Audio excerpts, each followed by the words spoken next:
સેવક જાણીને ગુરુજી ચરણોમાં રાખજો।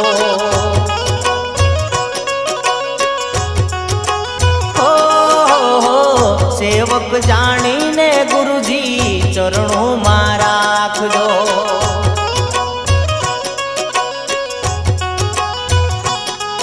हे गुण अवगुण मारा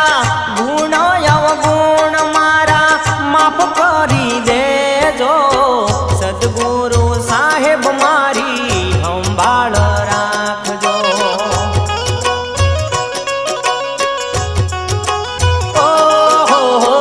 सद्गुरु साहेब मारी संभाळ राखजो।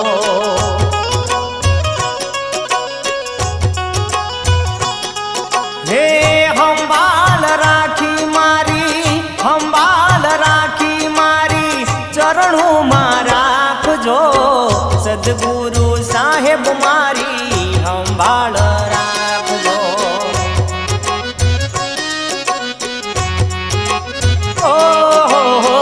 सद्गुरु साहेब मारी संभाळ